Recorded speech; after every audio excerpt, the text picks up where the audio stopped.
Hi friends, welcome to Creative Designers. இன்னைக்கு நம்ம neck portion பார்க்கலாம். அதுக்கு first golden zari threadல double layer chain stitch பண்ணிக்கலாம். Next நம்ம 2 size antique beads இந்த மாதிரி ரெண்டு ரெண்டா நம்ம stitches பண்ணிக்கலாம்.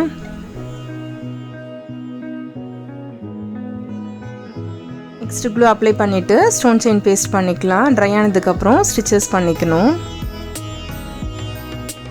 Next நம்ம 5 size antique bead இந்த மாதிரி gap விட்டு stitches பண்ணிக்கலாம்.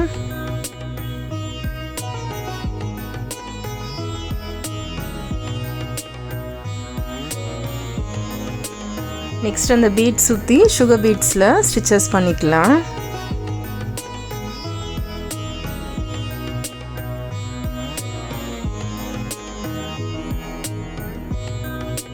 Next glue apply பண்ணிட்டு குந்தன் stones paste பண்ணிக்கலாம். அதை சுத்தி நமக்கு ஜர்தோசி எவ்வளவு தேவையோ நீடில் எடுத்துட்டு இந்த மாதிரி place பண்ணிட்டு இப்போ சென்டர்ல ஒரு லாக் பண்ணிடலாம். சேம் இதே மாதிரி ரைட் சைடுலயும் ஒரு ஸ்டிட்ச் பண்ணிட்டு லெஃப்ட் சைடுலயும் ஒரு ஸ்டிட்ச் பண்ணிக்கலாம். எல்லா குந்தன் ஸ்டோன்ஸ்லயும் சேம் இதே மாதிரி நம்ம ஜர்தோசி வச்சு ஸ்டிச்சஸ் பண்ணிக்கலாம்.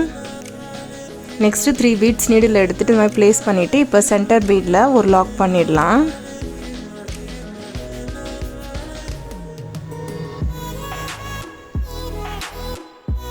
இந்த கேப்ல glue apply பண்ணிட்டு small size clip stones paste பண்ணிக்கிறேன்.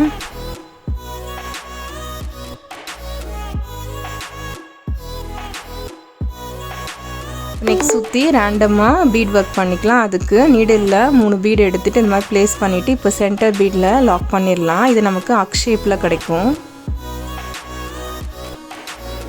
சேம் இதே மாதிரி நம்ம neck portionல அங்கங்க ரேண்டமா stitches பண்ணிக்கலாம். ப்ளவுஸோட back neck இப்போ கம்ப்ளீட் ஆயிடுச்சு.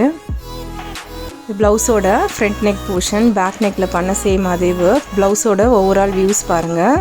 இந்த ப்ளவுஸோட ஸ்லீவ் போர்ஷன் நெக்ஸ்ட் வீடியோல பார்க்கலாம். இந்த வீடியோ உங்களுக்கு பிடிச்சிருந்தா லைக் பண்ணுங்க, மறக்காம நம்ம சேனலை சப்ஸ்கிரைப் பண்ணுங்க. கூடவே பக்கத்துல இருக்க பெல் ஐகானும் கிளிக் பண்ணிக்கோங்க. உங்களோட ஃப்ரெண்ட்ஸுக்கும் இந்த வீடியோவை ஷேர் பண்ணுங்க. Thanks for watching. Thank you.